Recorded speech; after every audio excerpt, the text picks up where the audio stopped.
Ophthalmology lecture series में अब हम डिस्कस करेंगे एम्ब्लायोपिया। तो एम्ब्लायोपिया क्या होता है? एम्ब्लायोपिया मतलब कि डेफिनेशन की अगर अपन बात करें तो इसमें partial reversible loss of vision in one और बोथ आइज। रिवर्सिबल लॉस होता है एक या दोनों आइज में, ठीक है।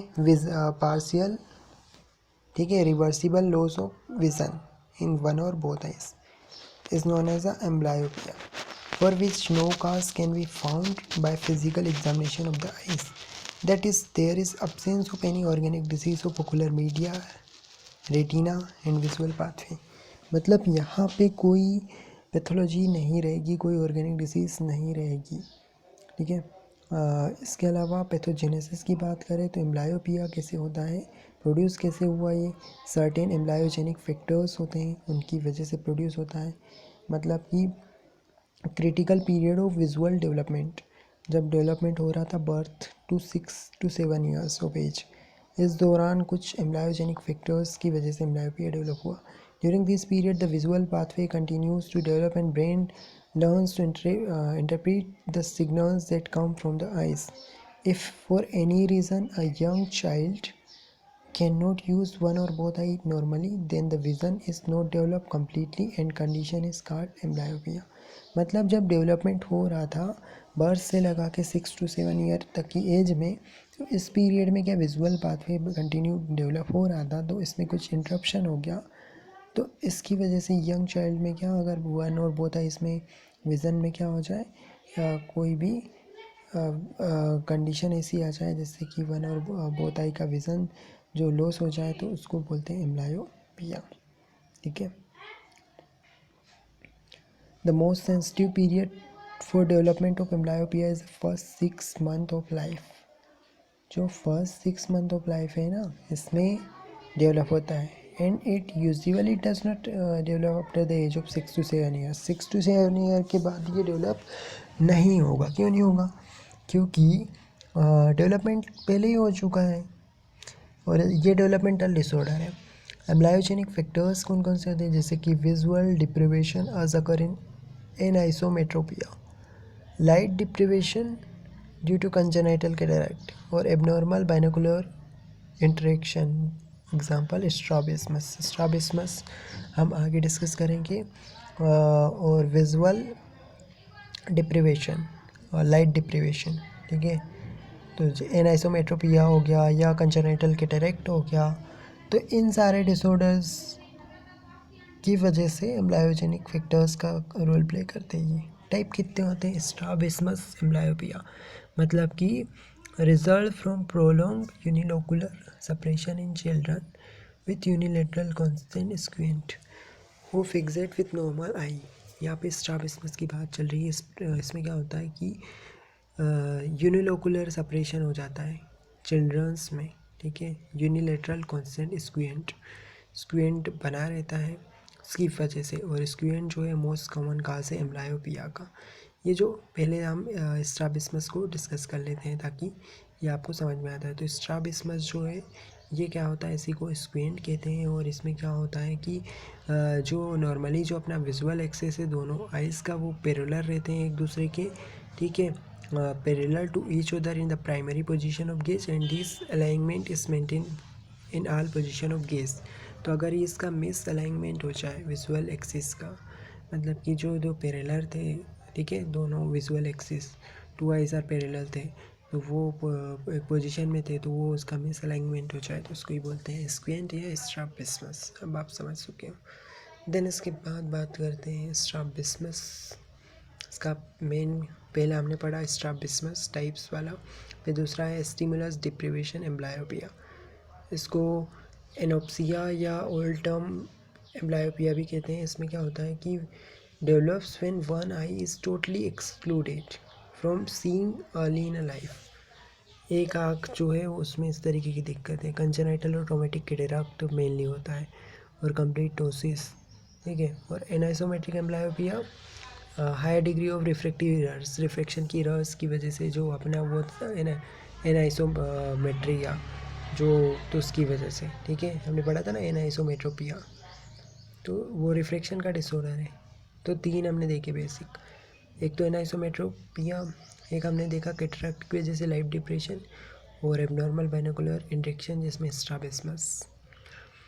इसके अलावा आइसोमेट्रिक एम्ब्लायोपिया बायलेटरल एम्ब्लायोपिया का टाइप है, और मेरिडोनल एम्ब्लायोपिया। तो meridional amblyopia, isometropic amblyopia, anisometropic amblyopia, stimulus deprivation amblyopia जिसे एनोप्सिया भी कहते हैं, और स्ट्राबिस्मस एम्ब्लायोपिया।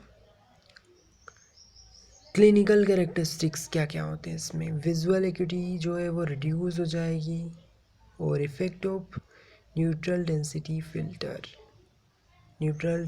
फिल्टर्स जो है उसका इफेक्ट देखने को मिलेगा। विजुअल एक्यूटी व्हेन टेस्टेड दो neutral density filter improve bye 1 और 2 लाइन्स ऑफ एम्ब्लायोपिया।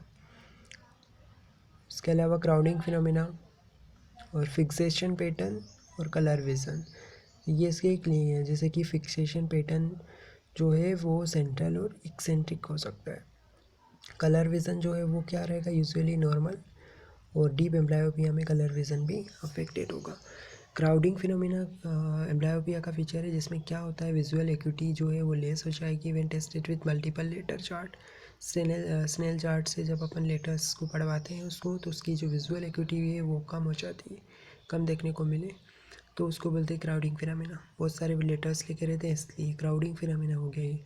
और न्यूट्रल डेंसिटी फिल्टर, उसका इफेक्ट, तो विजुअल एक्यूटी जो है वो टेस्टेड करते हैं न्यूट्रल डेंसिटी फिल्टर से, तो इम्प्रूव बाय 1 और 2 lines in amblyopia. Treatment, amblyopia should be started as early as possible, younger the child better the prognosis. जल्दी क्योंकि डेवलपमेंट में ही दिक्कत थी, तो इसलिए जितना जल्दी हो सके उसे सही करना चाहिए। Amblyopia therapy works best when initiated in young children under 3 year of age. 3 साल तक में जल्दी सही हो सकता है, लेकिन 7 साल के बाद तो बहुत रेयर चांस है। इसके बाद ओक्लूजन थेरेपी कौन कौन सी देंगे, ओक्लूजन थेरेपी, ठीक है।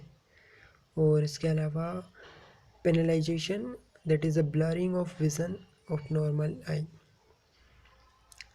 एट्रोपिन पेनलाइजेशन करेंगे। और प्रीऑप्टिक एक्सरसाइज, फार्माकोलॉजिकल मैनिपुलेशन, इसके अलावा परसेप्चुअल लर्निंग। तो इसमें देखो ओक्लूजन थेरेपी में eye to force to use of amblyopic eye, मतलब कि जो साख में एम्ब्लायोपिया है उसको यूज़ ज़्यादा करने के लिए कहेंगे, ठीक है। तो ये हो गया। और ये ईयर पे डिपेंड करेगा कि कैटरेक्ट हुआ है तो उसके अकॉर्डिंग ट्रीटमेंट होगा, उसको पहले सही करेंगे। और जिसमें इसके अलावा blurring of the vision of normal eye either by using atropine, normal eye को ब्लर करेंगे ताकि वो जो जिस आई में एम्ब्लायोपिया है वो करेक्ट हो सके। इसके अलावा पेनलाइजेशन, एट्रोपिन पेनलाइजेशन से नॉर्मल आई को ब्लरिंग करेंगे। इसके अलावा आगे हम देखें तो कंप्यूटराइज विज़न थेरेपी, ये भी यूज़ होता है ट्रीटमेंट में। तो ये हो गया, तो हमने ये डिस्कस किया एम्ब्लायोपिया। अब what is diplopia? Diplopia refers to simultaneous perception of two image of a single object, एक ऑब्जेक्ट का दो साइमल्टेनियस इमेज जो है उसका सिमिलस मिले, तो मतलब कि साइमल्टेनियस परसेप्शन, ठीक है। जो हमारा परसेप्शन कर रही है आइस, हमारा जो क्या बोलते हैं उसको, परसीव कर रही है, ठीक है। तो simultaneous perception of two image of a single object known as a diplopia, ठीक है। मतलब कि हमें एक ही ऑब्जेक्ट था बट हमारी आइज़ को वो ऐसा लग रहा है कि दो ऑब्जेक्ट हैं, तो इसलिए simultaneous perception of two image of single object. तो ये कितने तरीके के होते हैं? बाइनोकुलर डिप्लोपिया, जिसमें कि occurs due to formation of image in dissimilar point of the two retina, dissimilar point है उस of the two retina। इसके अलावा इसका बाइनोकुलर डिप्लोपिया का काजेस क्या है? पैरालिसिस हो गया। इसके अलावा डिस्प्लेसमेंट ऑफ वन आई बाल, मैकेनिकल रेस्ट्रिक्शन हो गया, deviation of ray of light, और एनाइसोमेट्रोपिया। इसके टाइप कितने होते हैं? बाइनोकुलर डिप्लोपिया, ये टाइप होते हैं क्रॉस डिप्लोपिया और अनक्रॉस डिप्लोपिया। फिर यूनिलोकुलर डिप्लोपिया क्या होता है? इसमें क्या होता है कि दो not an anomaly of binocular vision, but it will not be out of place to describe unilocular diplopia। मतलब कि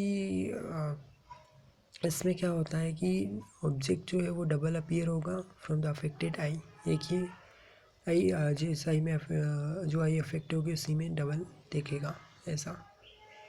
और नॉर्मल आई को अगर क्लोज कर देंगे तो वो जो अफेक्टेड आई है उससे दो दो दिखेंगे। तो इसके कारण क्या क्या है? इसके कारण है पिपुलरी एरिया जो है वो फेकिक हो जाए या पार्शियली एफेकिक हो जाए।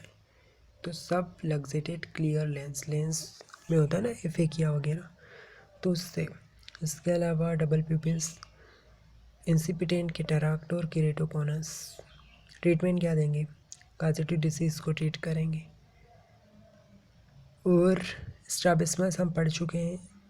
इसमें क्या होता है कि नॉर्मली जो विजुअल एक्सिस है दोनों आइज़ का वो पैरेलल होते हैं, लेकिन एक दूसरे के पैरेलल होते हैं। और साथ में क्या होता है, प्राइमरी पोजीशन ऑफ गेज जो है each other in the primary position of gauge के पैरेलल होते हैं।